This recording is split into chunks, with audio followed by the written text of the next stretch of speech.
Bonjour, c'est Joseph. Aujourd'hui, je fais l'interview d'une connaissance et qui a eu la gentillesse d'accepter. Et je vais tout de suite lui poser les questions. Bonjour. Bonjour. Bonjour Joseph. Je fais un dernier petit réglage. Voilà. Alors, j'ai quelques questions à te poser. Peux-tu te présenter? Alors, je m'appelle Stéphane Gambini. Je suis né dans un petit village en Truro, dans les Basses-Alpes. Et mes parents sont d'origine de Cap-d'Aille. Et je travaille sur Monaco, dans la logistique, dans l'impression sur le textile. J'ai une passion pour le sport de combat. Et voilà. Bien. Quelle est pour toi la définition du bonheur? Tu sais que ça, c'est une question très importante pour nous. Cette question, en fait, quand tu m'as demandé cette interview, j'avais accepté. Alors, sans savoir si j'allais la faire, bien sûr, le courage de la faire. Et je voulais pas les questions. D'ailleurs, sauf la seule que j'avais en tête, c'était celle-là. Tu m'avais posé la question et tu m'avais donné les trois autres questions que je ne me rappelais plus du tout, que je viens de découvrir juste à l'instant.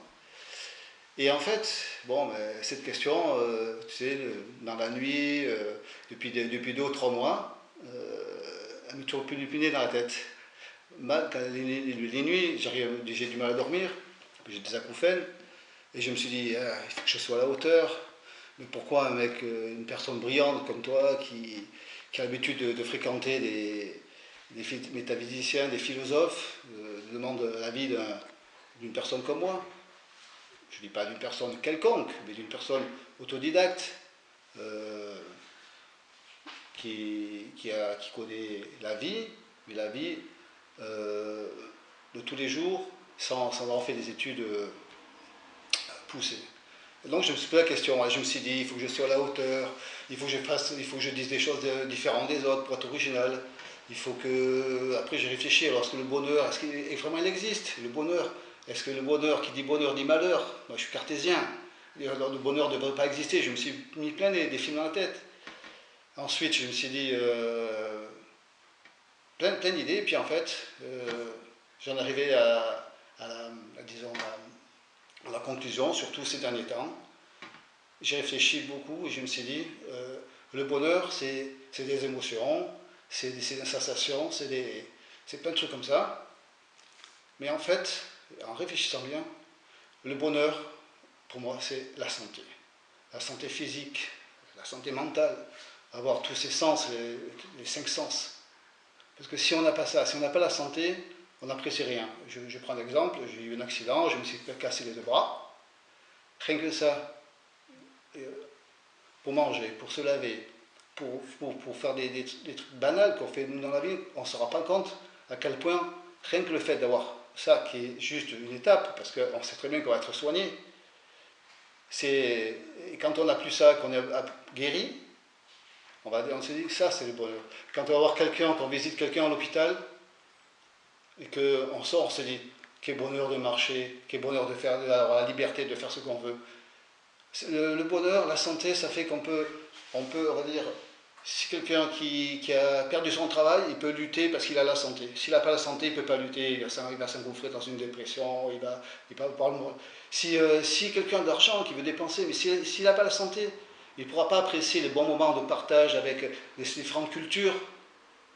Voilà, et pour moi, alors, vraiment, le vrai bonheur, d'après les expériences, en plus j'ai une collègue, son homme qui a décédé il n'y a pas longtemps,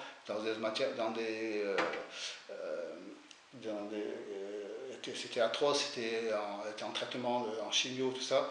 Et je me suis dit, le bonheur c'est vraiment la santé. Voilà. Parfait. Sans être démagogique. Hein. Je t'écoute attentivement et c'est intéressant et ça répond à ta question pourquoi voilà. Je t'interviewe aujourd'hui. Je sais pas si c'est vrai que... Parce que tu as des réponses. J'ai des réponses, voilà. Après, elles sont donc je te pose la question suivante.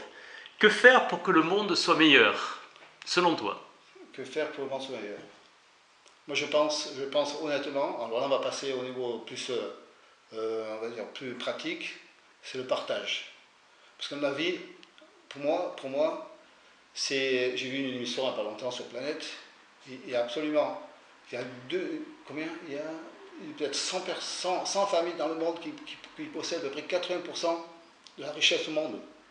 C'est quand même hallucinant. Quand vous pensez que des gens qui meurent de faim dans le monde, et qu'il y en a qui pourraient dépenser un dixième, un dix millième de leur fortune, qui pourraient en partageant, en partageant, faire vivre tous ces pays, surtout en Afrique, que leur délai de vivre est de 20 à 30 ans, qu'ils puissent aller au-delà. C'est le partage. Très bien, le partage. Avant-dernière question. Quelle est l'expérience durant ta vie qui t'a le plus appris? L'expérience de vie, je pense que mon expérience de vie, c'était mon grave accident que j'ai eu en 2001, le 26 novembre 2001.